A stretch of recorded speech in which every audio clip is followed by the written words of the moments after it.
My vlogs, my stories.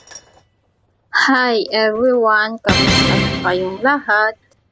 Ako pala isang nanay dito sa bansang Romania. Siguro sa dami-dami namin bilang isang nanay or DH, isa din po ako sa pinaka-maswerteng nanay na nagkaroon ng mabait na amo.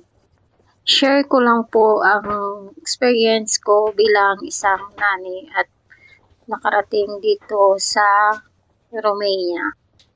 Bakit ko sinabing napakaswerte ko bilang isang nanay? Kasi ito yung pinangarap ko dati na magkaroon ng amo na mabait at pinagkakatiwalaan ako. Bukod sa hindi na sila pala utos, tsaka hindi rin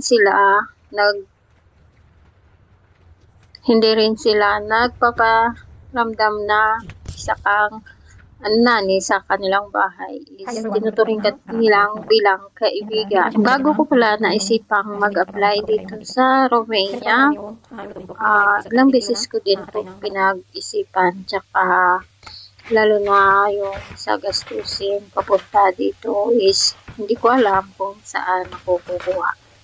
Pero thanks God at marami din taong willing tumulong sa akin.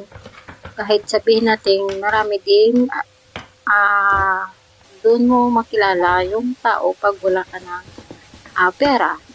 Yun kasi na-experience ko nung umuwi ako ng Pinas tapos walang-wala akong matakbuhan. Ang dami na tumatanggi sa'yo. At yun na nga, kung paano ako nakarating dito sa bansang Romania is nag-apply ako sa agency sa Pinas, sa Manila, yung office nila.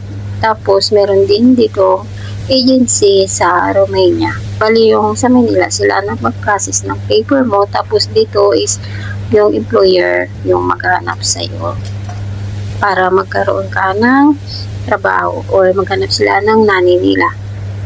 Ang kagandahan lang bilang nanay dito sa Romania is may chance ka na maging residence kanila after mo 5 years at mag-aral ka lang ng Romanian language nila. At dito nag-offer na yung amo ko na may benefits ako sa kanila, kaya secure na, hindi kagaya dati sa Kuwait na wala kang makukuha.